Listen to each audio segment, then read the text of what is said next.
नमस्कार दोस्तों, स्वागत है आपका एक बार फिर से आपके अपने YouTube चैनल जॉब लक पर। दोस्तों आज के इस वीडियो में हम बात करेंगे पीटेट काउंसलिंग 2020 के बारे में। जी हाँ दोस्तों, पीटेट काउंसलिंग 2020 की प्रक्रिया ऑनगोइंग है और यहाँ पर जो स्टेप चल रहा है वो है कॉलेज अलॉटमेंट का, साथ ही एडमिशन कंफर्म का और साथ ही अप्लाई अपवर्ड मूवमेंट का। इसी बीच फ्रेंड्स ऐसे कई सारे भाई तथा बहन होंगे जिनको 2 दिसंबर 2020 की अलॉटमेंट लिस्ट में कॉलेज नहीं मिला होगा, तो निश्चित रूप से उनके माइंड में एक टेंशन होगा कि कॉलेज इन फ्यूचर मिलेगा या नहीं। तो इसका सही तथा सटीक जानकारी दूंगा आज के वीडियो। चलिए वीडियो को स्टार्ट करते हैं बिना देर किए।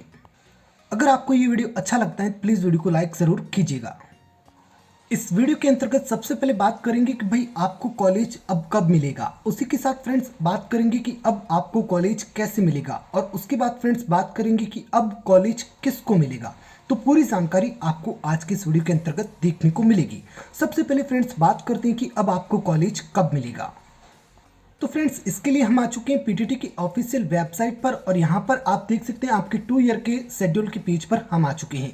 इस शेड्यूल के पेज को पहले तो अपन देखते हैं अच्छे से और यहाँ पर आप देख सकते हैं फ्रेंड्स 2 दिसंबर 2020 को आपके यहाँ पर पहले अलॉटमेंट लिस्ट जारी की गई, जिसके अंतर्गत आपको यहाँ पर कॉलेज अलॉट नहीं हुआ।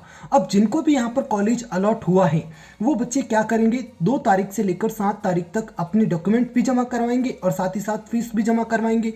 उसके बाद फ्रेंड्स 2 तारीख से लेकर 8 तारीख तक ये सभी बच्चे कॉलेज में ऑनलाइन रिपोर्टिंग करेंगे और उसके बाद फ्रेंड्स 3 तारीख से लेकर 9 तारीख तक ये सभी बच्चे जिनको कॉलेज अलॉट हुआ है अपवर्ड मूवमेंट के लिए अप्लाई करेंगे। अपवर्ड मूवमेंट क्या होता है इसका वीडियो अलग से चैनल पर उपलब्ध है।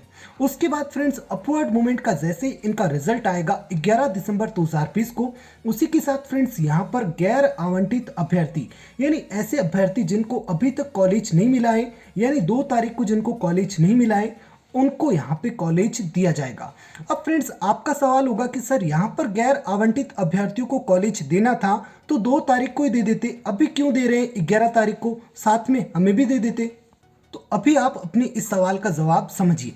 पीटीटी की तरफ से मान लीजिए कि फ्रेंड्स टोटल यहाँ पे 100 सीटें, कितनी सीटें 100 सीटें। पीटीटी क्या करता है, पहले ही काउंसलिंग में अपनी 100 की 100 सीटों का आवंटन कर देता है और यहाँ पर ये 100 बच्चों को इन्होंने बुला लिया कि भाई आप यहाँ पे एडमिशन ले लीजिए। अब ये 100 बच्चों में आपका नंबर नहीं आया। उसके बाद फ्रेंड्स ये 100 बच्चों में कुछ बच्चे ऐसे भी होते हैं जिनको यहाँ पर मनी का प्रॉब्लम होता है। उसके बाद डिस्टेंस अधिक होने के कारण यानी अधिक दूरी के मिलने के कारण कई बच्चे एडमिशन नहीं लेते हैं। कई बच्चे ऐसे होते हैं जो अदर कोर्सेज में प्रवेश पा चुके हैं, तो ऐसे बच्चे भी एडमिशन नहीं लेते हैं और इसी वजह से फ्रेंड्स इन 100 बच्चों में से केवल और केवल 60 बच्चे ही यहाँ पर पीटीटी की इन 100 सीटों पर एडमिशन लेते हैं। ऐसे में ये 100 में से 60 गए यानी पीछे कितने बच गए 40, यानी 40 सीटें क्या हो गई रिक्त। और फ्रेंड्स इन 40 सीटों पर ही 11 दिसंबर 2020 को आवंटन किया जाएगा, यानी नए बच्चों को बुला लिया जाएगा। अब फ्रेंड्स आगे की प्रक्रिया भी थोड़ी जान लीजिए कि भाई 40 सीटें हैं, इन 40 सीटों पे कितने बच्चों को बुलाएंगे, 40 बच्चों को। इन 40 बच्चों में से पूरे नहीं आएंगे, इन 40 बच्चों में से यहाँ पे मान लीजिए कि भाई 15 या 20 छात्र ही एडमिशन लेते हैं। फिर से यहाँ पर सीटें कितनी बची, 20 सीटें। तो इन 20 सीटों के लिए फिर से यहाँ पर पीटीटी एक गैर आवंटित अभ्यर्थियों की सूची जारी करेगी। अब फ्रेंड्स ये जो 11 दिसंबर 2020 को आपकी सूची जारी होगी इसे पीटीटी पहली वेटिंग लिस्ट के नाम से बताती है और उसके बाद फ्रेंड्स जैसे जैसे आगे सेम टू सेम ये प्रोसेस चलेगा तो ये दूसरी वेटिंग लिस्ट आएगी और उसके बाद तीसरी वेटिंग लिस्ट आएगी। तो फ्रेंड्स हमने ये तो पता कर लिया कि आपको कॉलेज कब मिलेगा। कब मिलेगा, पहली वेटिंग लिस्ट में मिल सकता है 11 दिसंबर को और उसके बाद आगे भी अपवर्ड मूवमेंट होंगे, आगे भी अपवर्ड मूवमेंट के रिजल्ट आएंगे और उनके साथ गैर आवंटित अभ्यर्थियों की सूचना भी आएगी। तो दूसरी वेटिंग लिस्ट में भी मिल सकता है, तीसरी वेटिंग लिस्ट में भी मिल सकता है। कैसे मिलेगा इसका भी प्रोसेस मैंने आपको पूरा बता दिया कि भाई सभी बच्चे एडमिशन नहीं लेते हैं, कुछ बच्चे एडमिशन नहीं लेते हैं और कुछ बच्चे जो एडमिशन नहीं लेते हैं उन बच्चों की सीटों पर अन्य बच्चों को एडमिशन दिया जाता है और इसे यहाँ पर वेटिंग लिस्ट के नाम से जाना जाता है। अब अंत में फ्रेंड्स बात करते हैं कि कॉलेज किसको मिलेगा। बिल्कुल कंफर्म जानकारी दे रहा हूं, अगर आपके पास 8 सब्जेक्ट हैं, आप किसी भी कैटेगरी से बिलोंग करते हैं, अगर आपने ऑल राजस्थान के ऑप्शन पर राइट क्लिक किया है, 8 सब्जेक्ट हैं और आप किसी भी कैटेगरी से बिलोंग करते हैं, अगर आपके 350 प्लस नंबर हैं तो फ्रेंड्स यहाँ पर आपको 100% संभावना है कि दूसरी या पहली वेटिंग लिस्ट में कॉलेज आवंटित हो जाएगा। उसके बाद फ्रेंड्स बात करते हैं साइंस सब्जेक्ट की। तो अगर आपके पास साइंस सब्जेक्ट है और अगर आप किसी भी कैटेगरी से बिलोंग करते हैं और आपके यहाँ पर 370 के करीब नंबर हैं तो आपको यहाँ पर कॉलेज आवंटित हो जाएगा, बशर्ते आपने यहाँ पर कॉलेज अच्छे भरे हो और ऑल राजस्थान के ऑप्शन पर टिक किया हो।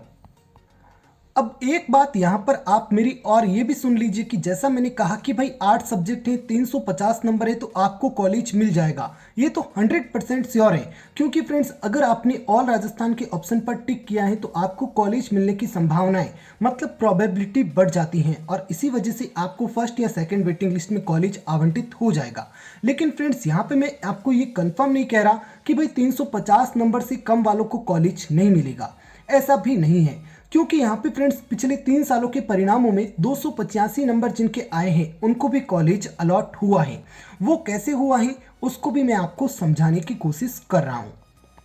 अब मान लीजिए फ्रेंड्स कि यहाँ पर आपने अपनी लिस्ट में आपने ना तो ऑल राजस्थान किया, ना ही आपने कोई डिस्ट्रिक्ट फील की और ना ही कुछ और किया, आपने केवल और केवल 6 कॉलेज भरी, 6 कॉलेज भरी। अब मान लीजिए कि इन 6 कॉलेज में टोटल जो सीट है वो आपकी करीब 300 सीट है। अब फ्रेंड्स यहाँ पे आपके लक ऐसे काम करते हैं कि जब इन 300 सीट पे पीटीटी ने एडमिशन दिए तो यहाँ फर्स्ट काउंसलिंग के दौरान इन 300 में से 150 सीट ही भरी गई। कितनी सीट भरी गई? 150 सीट ही भरी गई। और इसी वजह से फ्रेंड्स यहाँ पे सीटें ज़्यादा खाली रह गई और खाली रहने की वजह से ही आपको इन सीटों पर एडमिशन देने के फुल चांसेस होते हैं। अब मान लीजिए कि भाई किसी के यहाँ पे 390 नंबर हैं और उसने एक ही कॉलेज भरा था और उसको वह कॉलेज नहीं मिला क्योंकि उसके सब्जेक्ट की जो सीट थी वहाँ पर वो केवल 20 थी और 20 सब्जेक्ट की सीटों पर पीटीटी ने 20 जनों को यहाँ पे एडमिशन के लिए बुलाया और 20 के 20 बच्चों ने यहाँ पर एडमिशन ले लिया। तो फ्रेंड्स यहाँ पे कन्फर्म है कि इस बच्चे को जिसने एक ही कॉलेज भरा है इसको यहाँ पे कॉलेज आवंटित नहीं होगा। तो यहाँ पे आपके लक पर भी डिपेंड करता है आपको कॉलेज मिलना या नहीं मिलना। और उसी वजह से कह रहा हूँ कि अगर आप आज सब 8 सब्जेक्ट से हैं, अगर आपके 285 नंबर है तब भी आपको कॉलेज आवंटित हो सकती है और अगर आप साइंस सब्जेक्ट से हैं और आपके 330-340 नंबर है तब भी आपको कॉलेज आवंटित हो सकता है। ये सब आपके लक पर डिपेंड करता है। जैसे ही फ्रेंड्स मैंने ये बताया कि भाई आपने ज़्यादा से ज़्यादा कॉलेज भर रखी हो, आपने ज़्यादा से ज़्यादा डिस्ट्रिक्ट भर रखी हो और ऑल राजस्थान के ऑप्शन पर टिक कर रखा हो तो आपको कॉलेज मिलने की अधिक से अधिक संभावना है। तो आपके दिमाग में एक बात ज़रूर आई होगी कि सर क्या अब हम अपनी इस लिस्ट को एडिट कर सकते हैं? तो फ्रेंड्स ऐसा नहीं हो सकता। जब आपने इस लिस्ट को बनाया था तब भी आपने यहाँ पे देखा होगा रेड कलर की लाइन में लिखा आ रहा था कि आपके पास ये अंतिम और पहला मौका है कॉलेज लिस्ट भरने का, इसके बाद आप इसमें किसी तरह से एडिट नहीं कर पाएंगे। तो यहाँ पे आपको पीटीटी एडिट का ऑप्शन नहीं देती है। उसके बाद फ्रेंड्स आपका एक सवाल फिर से हो जाता है कि सर जिनको फर्स्ट वेटिंग लिस्ट में कॉलेज मिलेगा क्या वे अपवर्ड मूवमेंट करा सकेंगे? जी हाँ बिल्कुल, जैसा मैंने फ्रेंड्स आपको बताया पहली वेटिंग लिस्ट आएगी तब अपवर्ड मूवमेंट का रिजल्ट आएगा और उसके बाद ये पहली वेटिंग लिस्ट वाले फिर से अपवर्ड मूवमेंट कराएंगे तो इनका रिजल्ट आएगा और सेकंड वेटिंग लिस्ट आएगी और जब ये सेकंड वेटिंग लिस्ट वाले अपवर्ड मूवमेंट कराएंगे तो इनका रिजल्ट आएगा और थर्ड वेटिंग लिस्ट आएगी। तो आगे से आगे जिनको भी यहाँ पे कॉलेज मिलेगा वे अपवर्ड मूवमेंट के लिए अप्लाई कर सकते हैं। इतना ही नहीं, अभी जिनको कॉलेज मिला है ना वे भी इन सभी अपवर्ड मूवमेंट में भाग ले सकते हैं।